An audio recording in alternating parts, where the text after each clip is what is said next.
Hello বন্ধুরা, career express YouTube চ্যানেলে আপনাদের সকলকে স্বাগত জানাই। আশা করি আপনারা সবাই ভালো আছেন। আজকে এই মুহূর্তে প্রাথমিক শিক্ষক নিয়োগ সংক্রান্ত যে সবচেয়ে গুরুত্বপূর্ণ আপডেট উঠে এসেছে, বিস্তারিত সেই সম্পর্কে আলোচনা করব। তাই ভিডিওটি অবশ্যই শেষ পর্যন্ত দেখবেন নিয়োগ সংক্রান্ত অনেক নতুন আপডেট পাওয়ার জন্য।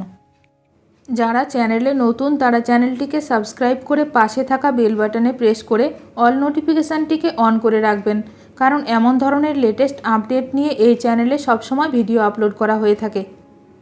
প্রাথমিক স্কুলগুলিতে 2700 শূন্যপদে শিক্ষক নিয়োগের পথে রাজ্য, জেনে নিন বিস্তারিত।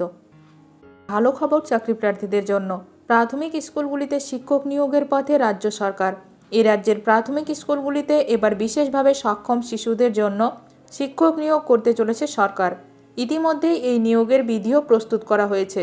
গত বৃহস্পতিবারের বৈঠকে সেই নিয়োগের বিধি অনুমোদন হয়েছে রাজ্য মন্ত্রিসভার বৈঠকে। জানা যাচ্ছে, রাজ্য জুড়ে প্রাথমিক স্কুলগুলিতে বিশেষভাবে সক্ষম শিশুদের জন্য শিক্ষক নিয়োগের শূন্যপদ রয়েছে 2700টিরও বেশি।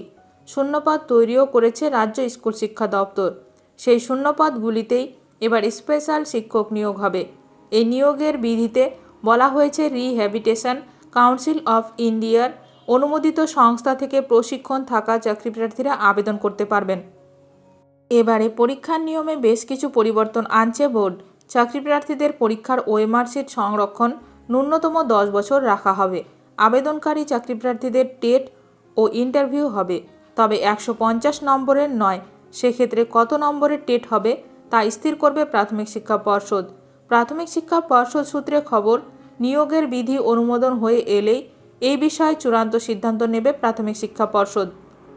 এখন দেখার বিষয় কত দ্রুত এই নিয়োগ প্রক্রিয়া সম্পন্ন করেন রাজ্য সরকার। শিক্ষক নিয়োগ সংক্রান্ত সমস্ত রকমের আপডেট সবার প্রথমে পেতে এখনই আমার চ্যানেলটি সাবস্ক্রাইব করে রাখুন। ভিডিওটি ভালো লাগলে অবশ্যই লাইক করবেন। আজকের ভিডিওটি এখানেই শেষ করলাম। নতুন কোনো আপডেট নিয়ে দেখা হবে নেক্সট ভিডিওতে।